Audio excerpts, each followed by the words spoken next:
Breaking news, Patriots Nation, I've got fresh updates straight out of Foxborough. But before we dive in, I need your support. Hit that like button because it really helps the channel grow and shows that Patriots fans stand stronger than ever. Let's get into it. Go Pats! There's a lot of noise around New England right now. After the loss to the Raiders, frustration has been heavy.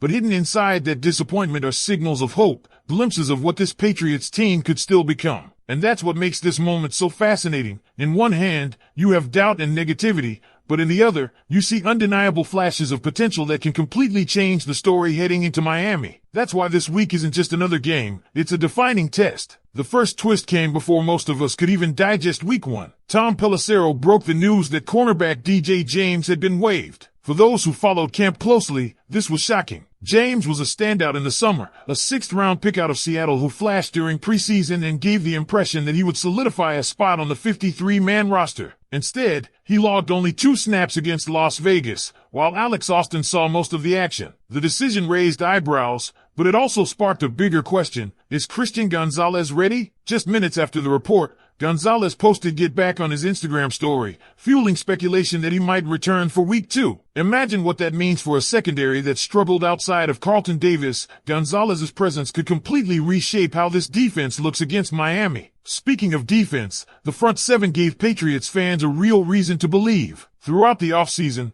the talk was about how this unit could be the backbone of the team, and against the Raiders, they delivered. Harold Landry turned in arguably the best game of his career with 5 tackles, 3 for loss, 4 QB hits, and 2.5 sacks, numbers good enough to lead the NFL in sacks after week 1. For everyone who questioned his signing, that performance silenced the debate. Add in Milton Williams, Christian Barmore, and the rotational depth, and you see why the blitz rate of 43.6% ranked 3rd in the league, with a sack rate that stood 5th overall. That wasn't hype, that was production. If this intensity carries over, Tua Tagovailoa could be in for a nightmare. But defense wasn't the only silver lining. On offense, rookie Kayshon Boutte lit up the field with 6 catches for 103 yards, averaging over 17 yards per reception. What stood out most wasn't just the numbers, but the chemistry with Drake Maye. Boutte reminded everyone why, before injury, he was once projected as a first-round talent. He looked explosive, consistent, and confident. He even said afterward that none of this was a surprise to him. He always knew what he could do. For Patriots fans, it was a glimpse of a new offensive cornerstone forming before our eyes. With Stefon Diggs still ramping up after an ACL tear and logging only about half the offensive snaps, Maye and Boutte's connection becomes even more critical heading into Miami. Drake Maye himself sparked debate. His stat line was solid: 287 yards, 1 touchdown, 1 interception, and a 65.2% completion rate. Critics pointed to short throws and a few overthrows, but context matters. Many of his best plays came under pressure,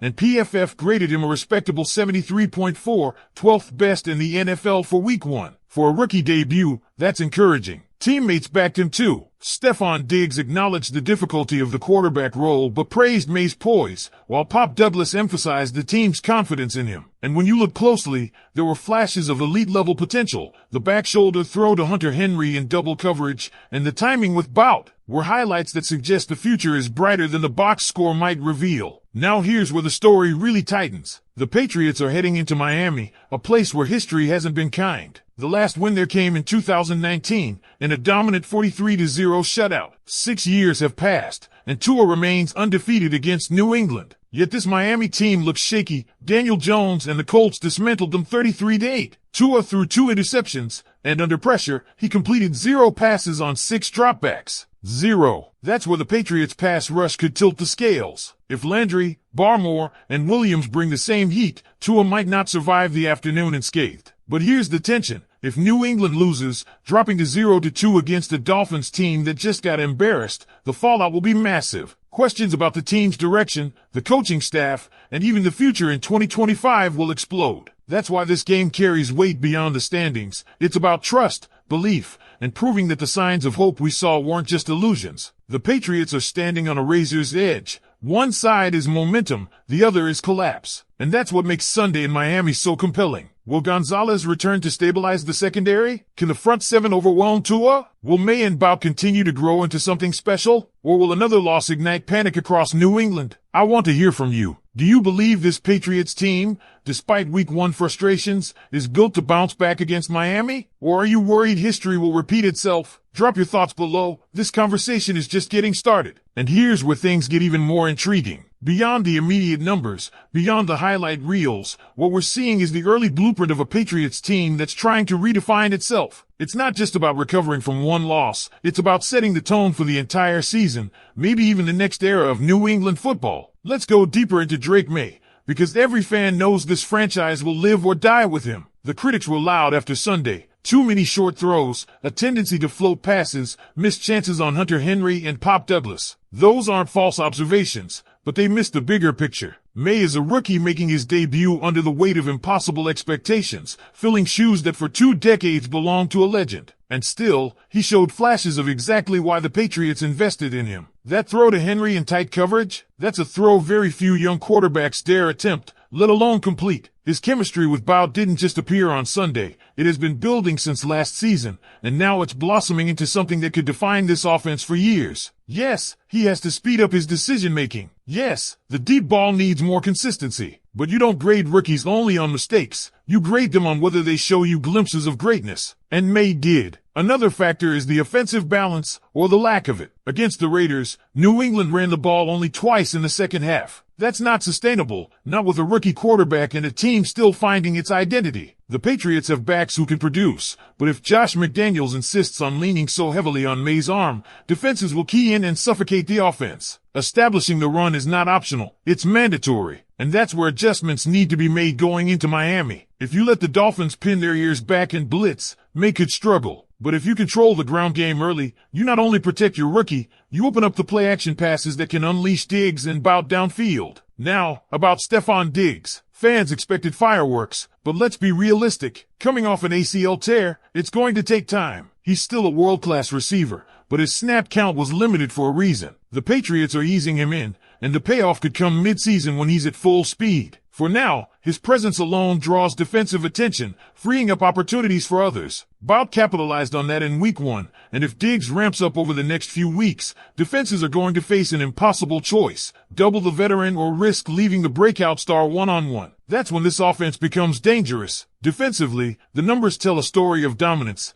but it's also about attitude. Harold Landry didn't just fill a stat sheet, he set a tone. You could feel it in every snap. The energy he brought that infected the rest of the front seven. Milton Williams, too, looked every bit the player the Patriots believed in when they handed him a massive contract. And Christian Barmore continues to develop into the kind of anchor that every great defense needs. When you blitz at a league-high rate and still produce consistent pressure, it means your personnel is winning their one-on-ones. Against Tua, that matters. Because when he's clean, he can be accurate and efficient. But when pressured, the stats don't lie. 0-4-6 under pressure in week 1. That's not just bad, that's catastrophic. But here's the risk. Miami is desperate. Coming off an embarrassing loss to Indianapolis, they're going to come out swinging, and Tua knows the narrative. He's undefeated against New England. That confidence matters. If the Patriots stumble early, if they give up a big play or fail to sustain drives, Miami will feed off that momentum. And let's not forget the setting. Hard Rock Stadium has been a graveyard for the Patriots since 2019. The heat, the noise, the energy, it's a different environment. You don't just walk in and take a win. You have to earn it. That's what makes Sunday so pivotal. It's not just about avoiding an 0-2 start. It's about breaking patterns, rewriting history,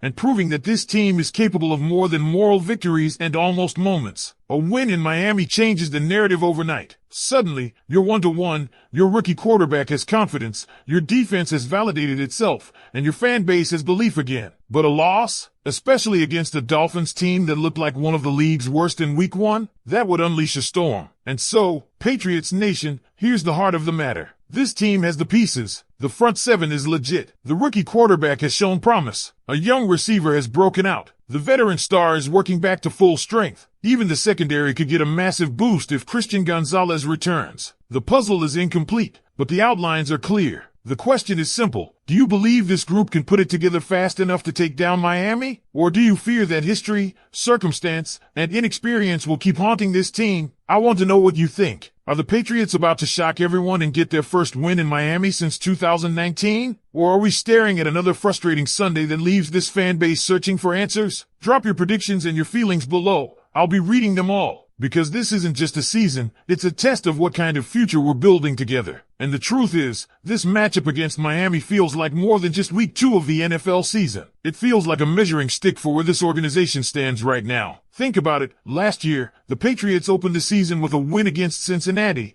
and people felt a wave of optimism. But that hope faded quickly, and they only managed 2 more wins the rest of the way. That's why this game matters so much. It's not only about how they respond after a loss, it's about whether this team can sustain momentum when it actually grabs hold of it. Look at the emotional side of things. After a difficult loss to the Raiders, the energy across New England was heavy. Fans were angry, frustrated, and questioning the decisions made on and off the field. And yet, even in the disappointment, players like Maye, Keyshawn Bout, and Harold Landry gave this fan base reasons to keep watching. That's the paradox of where we stand. This team showed enough in week 1 to spark curiosity, to plant seeds of belief, but it also showed enough flaws to make you nervous about what's coming next. That tension is what makes this Dolphins game feel like a tipping point. Because let's be real, if the Patriots win, all of a sudden everything changes. Christian Gonzalez comes back and anchors the secondary, Landry keeps leading the pass rush, and Maye builds confidence with every throw. Suddenly, the headlines stop focusing on what went wrong last week and start focusing on the potential of what's ahead. The narrative flips,